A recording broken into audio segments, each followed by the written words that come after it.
오늘 우리에게 주시는 하나님의 말씀은 에베소서 5장 22절에서부터 33절까지 말씀입니다. 우리 같이 교독하도록 하겠습니다. 아내들이여 자기 남편에게 복종하기를 주께 하듯 하라.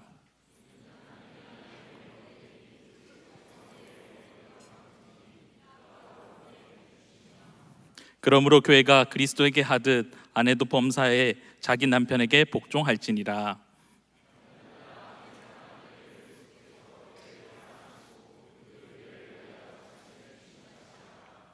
이는 곧 물로 씻어 말씀으로 깨끗하게 하사 거룩하게 하시고,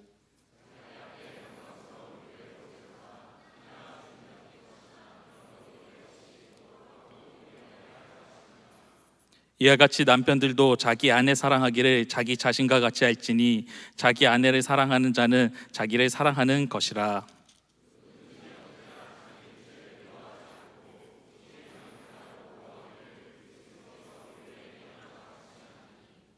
우리는 그 몸의 지체임이라.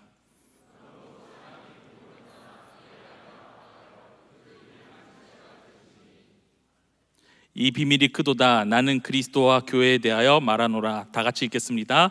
그러나 너희도 각각 자기의 아내 사랑하기를 자신같이 하고 아내도 자기 남편을 존경하라. 아멘. 우리 좌우 앞뒤 사람과 한번 인사하도록 하겠습니다. 오늘 특별히 인사는요, 제 설교 제목 준비된 결혼이 아름답습니다 하면서 같이 양옆에 있는 사람들과 인사하도록 하겠습니다.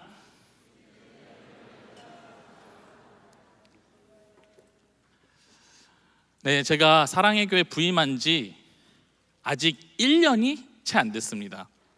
저 이렇게 사랑의 교회 부임해서 많은 예배와 GBS 참여하면서 매주마다 우리 GBS 조별 보고서, 거기에 기도 제목을 우리 청년들이 써서 저에게 전달해 주는데요, 제가 그 기도 제목들을 보면은 가장 많은 기도 제목이 무엇이냐면 배우자에 관한 기도 제목입니다. 제가 이 배우자에 대한 기도 제목을 다 보면서 우리 많은 청년들이 대학부, 대청부 그 어느 부서보다 정말 이 배우자에 대한 갈망과 그 기도가 간절하구나라는 것을 제가 깨달았습니다. 근데 여러분 잘 아는 것처럼 오늘날만큼 이렇게 결혼하기가 쉽지 않은 시대가 없다고 생각을 합니다. 제가 얼마 전 읽었던 뉴스에 보니까요, 코로나 이후에 22년도 이후에 조사를 해보니까 대한민국 청년들의 50%가 넘는 젊은이들이 결혼을 안 해도 된다고 그렇게 응답했다고 합니다. 그렇다면은 그 청년들은 왜 결혼을 하지 않을까? 그들에게 있어서 1위, 그 결혼을 하지 않는 이유에 대해서 물었더니 1위가 경제적 능력이 부족해서, 경제적 여유가 없어서이고요. 두 번째가 딱히 좋은 사람을 찾지 못해서, 그리고 마지막 세 번째가 사람을 만나고 결혼하는 것에 대해서 필요성을 잘 못 느끼기 때문이라고 그렇게 설문했습니다. 저는 오늘날 이 흘러가고 있는 결혼에 대한 이 세상의 풍조와 문화가 오늘 예수를 잘 믿고 있는 우리 사랑의 교회 우리 청년들에게도 강하게 영향을 미칠 거라고 저는 생각이 듭니다. 여러분, 우리가 이런 문화 속에서 어떻게 우리가 신앙을 지키고 올바른 결혼관을 갖고 또 남자와 여자가 교제를 해야 될까? 저는 오늘 이 본문 말씀을 참 묵상하면서 많은 것들을 준비했습니다. 여러분, 오늘날 우리에게 가장 직면하게 되는 첫 번째 도전이 무엇이냐면 바로 비혼주의입니다. 여러분, 비혼주의가 지금 많은 청년들에게 있어서 이슈가 되고 화두가 됐다고 합니다. 왜 오늘날 많은 청년들이 왜 비혼주의에 그렇게 동의하게 될까요? 저는 몇 년 전부터 우리 사회 안에서 계속 나타났던 사회적 이슈가 무엇이냐면 3포 세대, 5포 세대. 이제는 우리가 과거에는 이 결혼이라고 하는 것이 너무나 당연한 것처럼 생각되었지만 이제는 이 결혼이 우리가 할 수 없는 매우 큰 산과 같은 것으로 우리에게 다가온다라는 거예요. 여러분들 지금 제 표정을 보면은 제가 얼마 전에 결혼을 했는데 정말 행복해 보이지 않습니까? 이제 전혀 못한다는, 농의하지 못한다는 표정으로 보시는데 저는 진짜 행복합니다, 여러분. 여러분, 결혼은 하나님이 우리에게 주시는 선물입니다.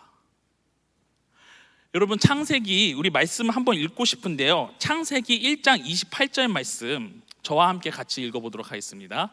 창세기, 네, 같이 말씀 한번 읽어보도록 하겠습니다. 시작. 사람이 혼자 사는 것이 좋지 아니하니 내가 그를 위하여 돕는 배필을 지으리라. 아멘. 여러분, 여기서 이 돕는 배필이라고 하는 단어는요, 히브리어로 에제르라고 하는 단어입니다. 벌써 지금 히브리어 얘기하니까 여러분들 표정이 굳어지셨는데요, 여러분, 이 에제르라고 하는 이 단어가 영어에서 에센셜이라고 하는 단어의 어원이 됩니다. 즉 필수적이고 반드시 필요한 것이라는 거예요. 그런데 놀랍게도 이 에제르, 이 돕는 배필의 히브리어 에제르라고 하는 이 단어가 구약에 무려 36번이 나오는데, 그 중에 35번, 한 번을 제외하고 35번이 어떤 용법으로 사용되냐면, 하나님께서 인간을 도울 때 이 에제르라고 하는 단어가 35번으로 전부 다 사용됩니다.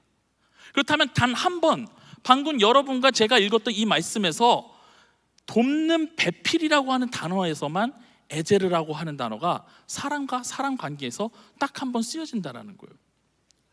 여러분, 우리에게 정말 중요한 사실은요, 하나님께서요, 사람이 혼자 있는 것이 보시기에 매우 좋아 보이지 않는다고 말씀하셨다는 것입니다. 내가 결혼 안 하고 말지. 사실 결혼하면 너무 부담스러운 것들이 너무 넘쳐나지 않습니까? 돈도 있어야 되지, 직장도 있어야 되지, 자녀 양육해야 되지, 집도 있어야 되지, 차도 있어야 되지, 우리가 신경 쓰고 준비해야 될 것들이 너무나 많습니다. 그러나 우리가 이러한 세상의 가치와 기준으로 우리가 결혼을 본다면은 결혼은 결코 우리에게 불가능한 것처럼 느껴지죠. 사람은요, 심리적으로 불가능한 것에 직면하게 되었을 때 그것을 포기하게 됩니다. 많은 젊은이들이 좌절하고 낙심하고 있는 이 상황 속에서 우리가 이 결혼이라고 하는 문제를 반드시 넘기 위해서는 여러분들이 세상 사람들과 똑같은 기준과 관점으로 이 문제를 대해야 되는 것이 아니라 바로 성경의 말씀, 하나님이 우리를 도우신다라고 하는 그 믿음과 신앙 속에서 이 문제를 넘으셔야 한다는 것입니다. 여러분, 비혼주의가 판치고 있지만 결혼은 하나님께서 우리에게 주시는 명령이고 반드시 해야 되는 필수적인 것입니다. 근데 오늘날 여러분, 이 결혼이 비극이 되는 이유는 무엇일까요?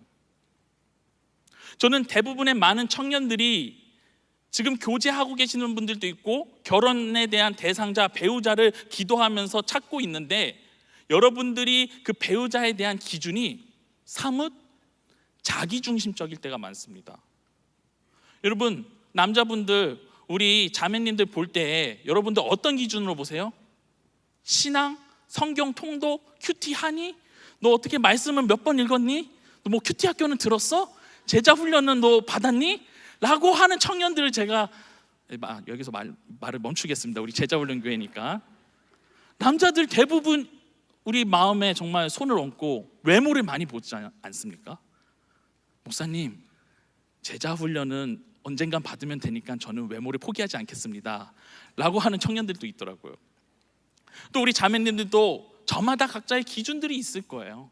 경제적 능력, 뭐 자상한 사람, 뭐 다양한 뭐 차가 있어야 되고 집도 있었으면 좋겠고, 뭐 다양한 것들이 조건들이 있죠.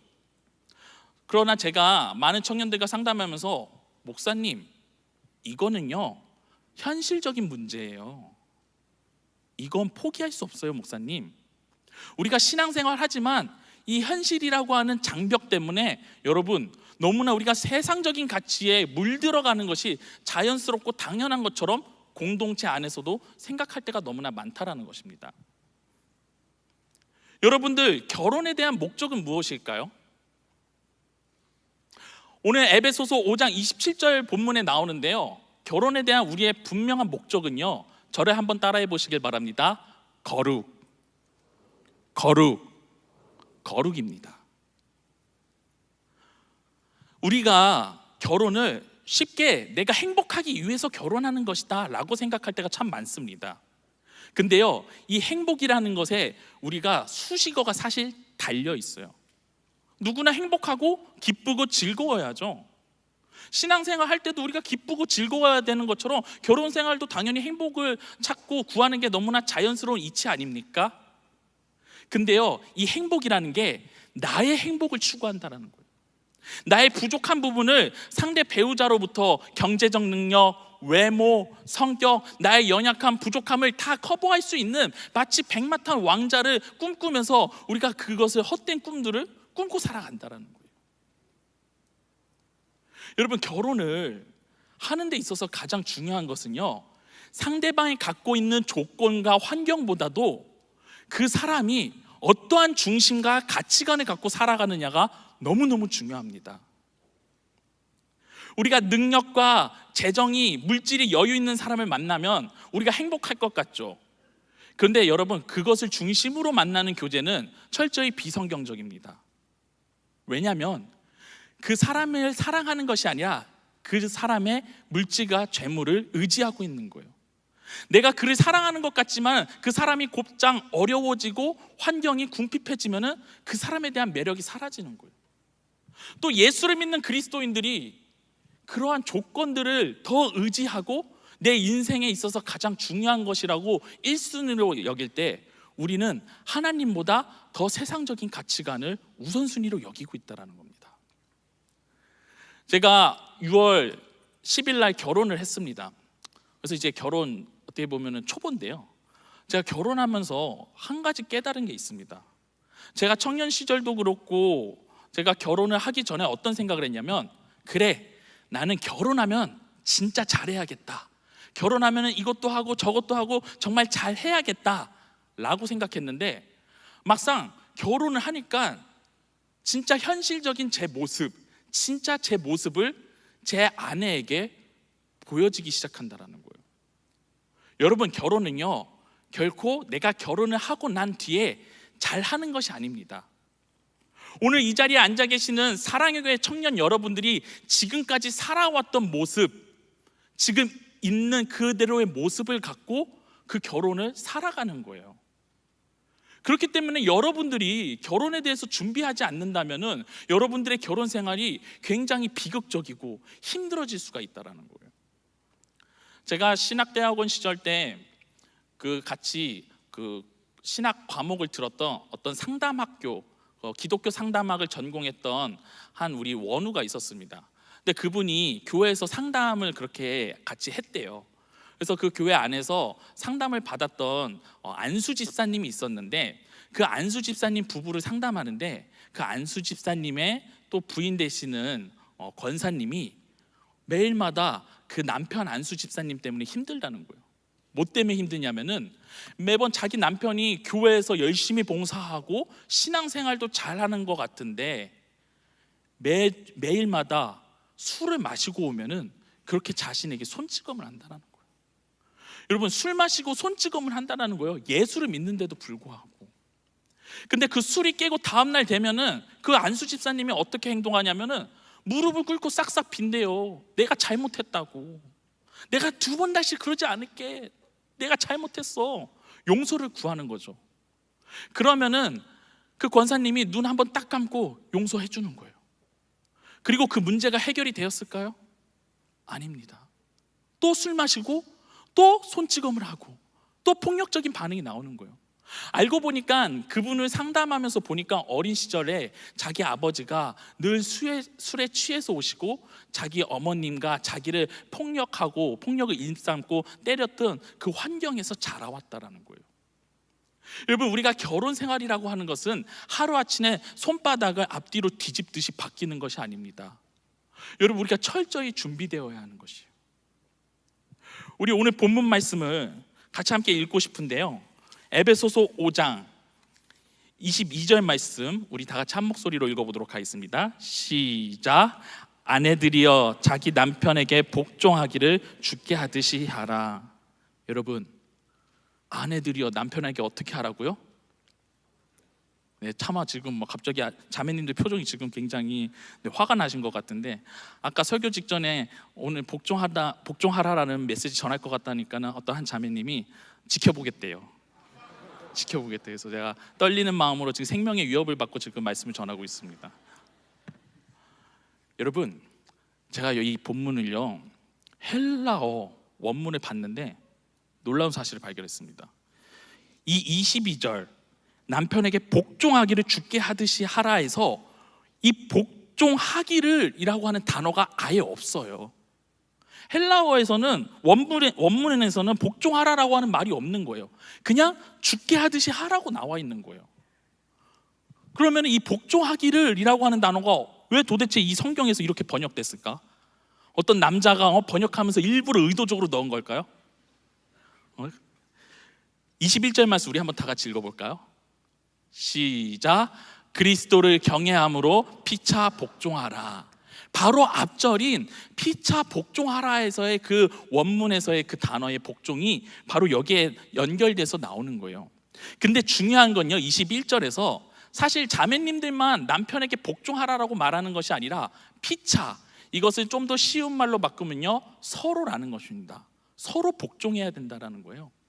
서로 복종하는 관계 속에서 아내가 남편에게 복종하라는 것은 마치 남편이 권위주의적이고 그 아내에 대해서 막대해도 되고 자신이 원하는 욕구와 만족에 따라서 그 아내를 함부로 해도 된다라는 것이 아니라 오히려 남편은 그 아내를 사랑하고 아내는 남편에게 복종하라라는 말은 좀 더 순화시켜서 말하면 순종하라는 거예요. 하나님이 허락하신 그 가정 공동체 안에서 남편을 책임자로서 가장으로서 하나님이 세우셨다라는 거예요.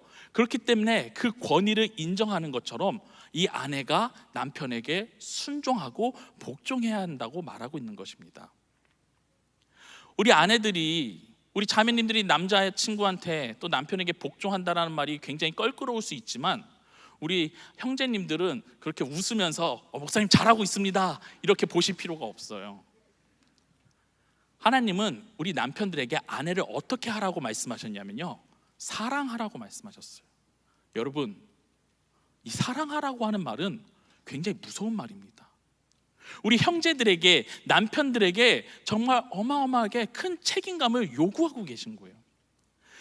오늘 본문의 이 5장, 에베소서 5장 말씀에 남자와 여자의 이 남편과 부인의 관계를 교회와 그리스도의 관계로 비유하고 있습니다. 남편들은요 비유하기를 그리스도로 비유하고 있는 거예요.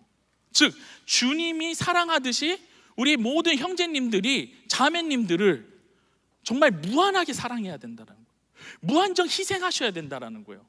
이것은 굉장히 놀라운 일이고 굉장히 우리를 쉽게 우리가 그냥 이 부부 생활과 결혼 생활에 있어서 책임감을 그냥 가볍게 여기라고 주시는 말이 아니라는 겁니다. 여러분, 우리에게 중요한 것이 너무나 있습니다. 저는 여러분들이 지금 연애하고 계시는 분들, 또 결혼을 준비하고 계시는 분들에게 꼭 당부드리고 싶은 것은 무엇이냐면요 여러분, 서로가 의지의 대상이 되지 않길 바랍니다. 즉 무엇이냐면 여러분들 남자와 여자 사이에 그리스도를 중심에 두시길 바랍니다. 남편을 내 힘으로 사랑하고 아내를 내 힘으로 사랑하려고 그러면은 여러분들 결코 그 관계는 거룩해질 수가 없습니다. 여러분, 거룩은 누구에게 하는 것일까요? 바로 우리가 지금 예배드리고 있는 전능하신 여호와 하나님 앞에 우리가 거룩해지고자 이 자리에 나왔습니다. 연애도 가정도 여러분 마찬가지입니다. 남자와 여자 사이에 가장 중심이 되어야 되는 분이 있어요. 그것이 누구시냐면 바로 예수 그리스도라는 거예요. 여러분들이 세상의 풍조로 살아가게 됐을 때 여러분들은 결코 결혼 생활을 거룩하게 살아갈 수가 없습니다. 저는 제 아내와 결혼하게 된, 그 확신하게 된 이유가 무엇이냐면요 제가 아내와 연애하고 교제하게 됐을 때 하나님을 더 잘 믿고 더 하나님 앞에 더욱더 거룩하게 세워질 수 있다라고 하는 확신을 갖게 되었어요. 제가 마지막으로 여러분들에게 제 아내와 만난 이야기 간증을 하고 좀 설교를 마치고 싶은데요, 제가 이 간증을 하고 싶었던 이유가 뭐냐면 사실 제가 여러분들의 상황과 별반 다르지가 않았거든요. 제가 그 21년도 한 12월 달쯤 제가 그때 자취를 하고 있었습니다. 구로구에서 자취를 하고 있었는데 너무 외로운 거예요. 제가 너무 외로운 거예요. 근데 제가 예전에 설교 때도 말씀을 드렸지만은 저희 아버지가 이제 그때는 돌아가신 지 몇 개월이 안 되셨고, 근데 제가 신학을 하고 이제 목회의 길을 걷고 있는데, 여러분 제가 돈이 많아 보입니까? 여러분 가진 게 아무것도 없어. 학자금 대출만도 막 우리 장인어른이 볼 수도 있는데 1,000만 원이 넘어가요. 제가 아직도 갚아야 될 돈이 많은데, 근데 제가 곰곰이 생각해 보니까 아빠도 없어, 가진 돈도 없어, 외모는 많이 부족해. 이러니까 내가 결혼을 어떻게 할 수 있을까? 하나님 앞에 저절로 제가 자취방에서 눈물을 흘리면서 기도할 수밖에 없더라고요. 근데 여러분 제가 회개합니다. 여러분들한테 죄송합니다.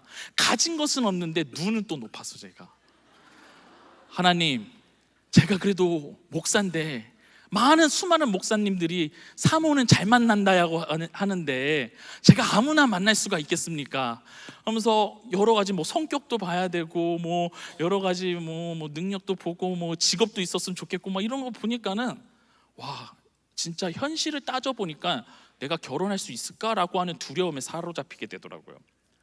근데 제가 지금까지 결혼에 대한 기도를 하면서 구체적으로 기도하라라는 말을 듣고 제가 굉장히 구체적으로 기도를 했어요. 근데 연애를 하고 또 하나님께서 또 새로운 자매님을 만나고 교제를 했는데 또 서로가 아닌 부분이 있어서 또 헤어지게 되고, 또 새로운 사람 만나도 또 헤어지게 되니까, 결혼을 어떻게 내가 할 수 있을까라고 하는 그 자존감이 낮아지고 굉장히 두려움에 사로잡혀 있었습니다. 근데 제가 하나님 앞에 어떻게 기도했냐면, 울면서 제가, 주님, 이제는 제가 어떤 사람을 만나야 될지 정말 구체적으로도 기도하지 못하겠습니다. 하나님께서는 저보다 더 능력이 전능하신 하나님이시니까 저에게 가장 적절하고 가장 적합한 배우자를 만나게 해주시던지 아니면 제가 바뀌게 해주세요 라고 기도드렸어요.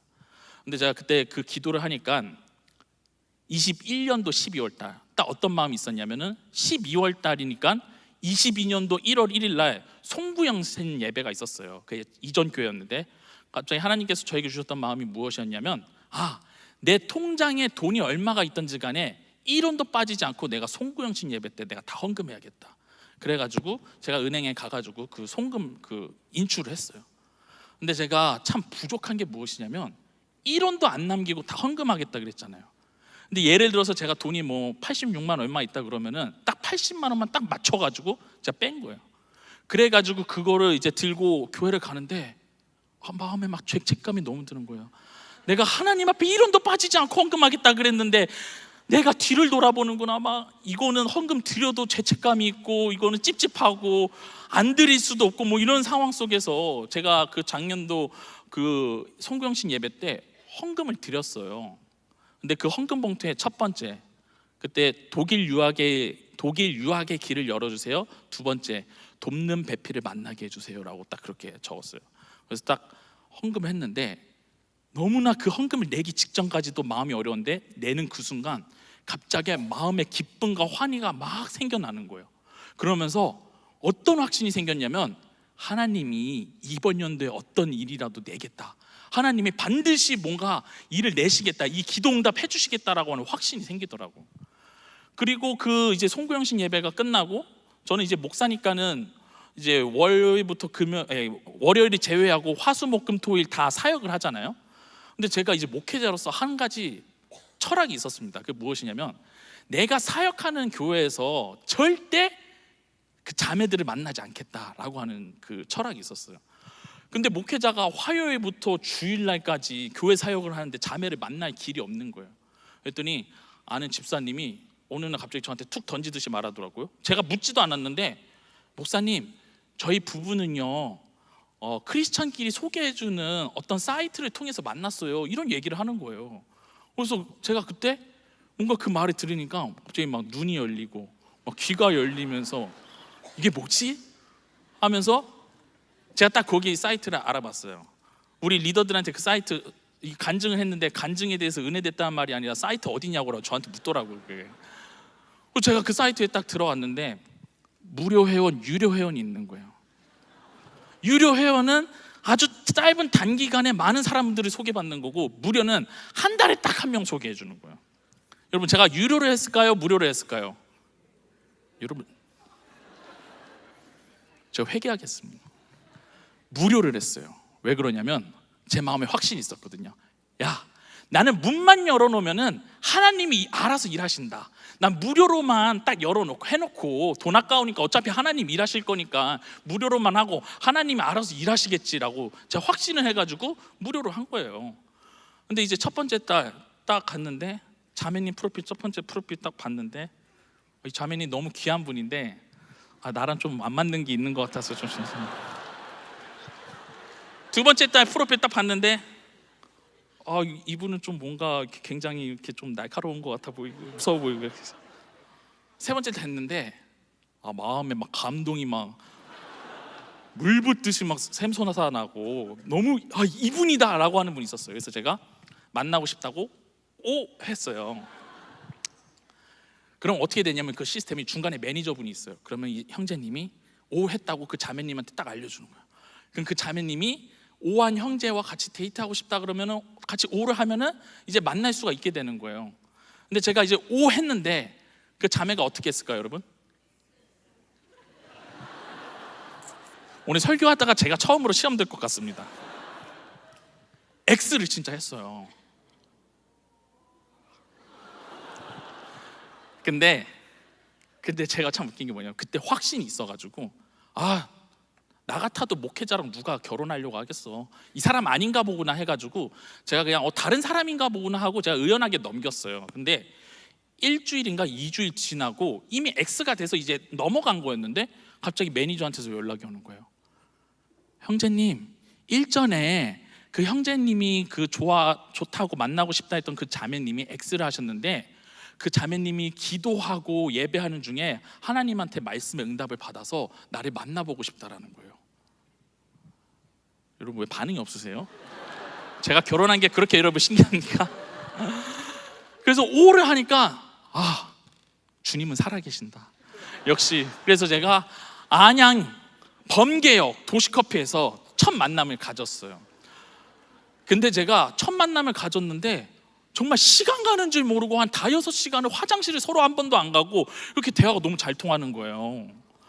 그래서 딱 정확하게 제가 지금 이제 설교 시간이 있으니까는 이제 약식으로 할 건데 딱 3번 만나고 제가 우리 이제 아내 될 우리 그때 자매였는데 제가 3번 딱 만나고 우리 만나자, 교제하자고 했어요. 그랬더니 우리 그때 아내가 만나고 싶다고 자기도 오케이를 했어요. 그리고 제가 근데 궁금한 거예요. 아니 너 이제 우리 아내한테 예진아 너가 나 처음에 거절하지 않았냐고, 왜 그때 나를 만나게 된 거야? 그랬더니 그때 하나님께서 말씀으로 응답을 주셨대요. 첫 번째 말씀이 무엇이었냐면은 먼저 그의 나라와 그의 의를 구하라. 두 번째가 나 여호와는 사람의 외모를 보지 아니하시고 중심을 보는이다. 근데 세 번째 말씀이 정말 대단했어요. 한번 요한일서 말씀 한번 띄워주실까요? 요한일서 말씀 제가 가져왔는데 한번 다 같이 계속 쭉 17절까지 읽어보겠습니다. 시작. 이 세상이나 세상에 있는 것들을 사랑하지 말라. 누구든지 세상을 사랑하면 아버지의 사랑이 그 안에 있지 아니하니 이는 세상에 있는 모든 것이 육신의 정욕과 안목의 정욕과 이생의 자랑이니 다 아버지께로부터 온 것이 아니요 세상으로부터 여기까지. 우리 아내가 사실 지금까지 일평생 목회자, 신학생, 자기가 사모 될 생각도 없었고 목회자랑 만날 생각도 전혀 없었대요. 근데 저를 처음에 거절했던 이유가 뭐냐면 이 목회자랑 결혼한다라고 하는 것, 교제하는 것 자체가 현실적인 문제가 가장 걸렸기 때문에 거절했다라는 거예요. 근데 자기가 이 요한일서의 말씀을 딱 받으니까 육신의 자랑, 안목의 정욕, 그런 육신의 정욕, 그런 모든 것들이 현실적인 부분들이 하나님으로부터 응답받고 확신이 생기니까 저를 바라보는 그 걱정과 시선들, 현실적인 문제들이 보이지 않게 되었다라는 거예요. 여러분, 혹시 자매님들 중에 혹시 신학생이나 전도사님들이 혹시 데이트 신청하면은 한번 기회를 주시고 단칼에 자르지 마시고 그런 저를 바라보는 그런 어떤 현실적인 부분들이 다 해소가 되었다라는 거예요. 그래서 저와 이 아내가 결혼을 하게 됐는데, 저와 아내가 항상 데이트를 일주일에 한 번 하게 됐어요. 일주일에 한 번밖에 못했어요. 월요일날 제가 쉬는 날. 근데 우리 아내가 통금 시간이 있었어. 10시까지 들어가야 돼. 근데 우리 아내가 또 직업도 있으면은 일주일에 한 3-4시간밖에 못 만나는 거야. 근데 그 시간에 거의 매주 대부분 같이 기도원에 가서 기도를 하고 같이 그렇게 데이트를 보내기 시작했어요. 근데 우리가 같이 넘어야 될 결혼을 준비하면서 산들이 있었는데, 하나님께서 같이 기도하고 같이 그 하나님 앞에서 거룩해지기 위해서 열심히 우리가 신앙생활을 했더니 하나님께서 문제들을 하나하나 해결하는 것을 저와 우리 아내가 보게 되었다라는 거예요. 저는요 결혼하고 나서 너무 가장 행복한 게 무엇이냐면, 저와 아내가 어떤 일이 있든지 간에 매일 5시 반에 일어나서 예배를 드립니다.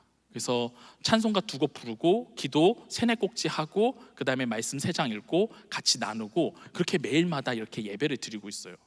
근데 제가 이 결혼을 하면서 하나님으로부터 그 채워지는 어떤 거룩함과 충만함이 우리 아내와 제가 결혼 생활하면서 더욱더 온전히 쌓여지고 있다는 것, 더 완전해지고 있다는 것을 느끼니까는 너무너무 행복하고 너무너무 기쁘더라고요.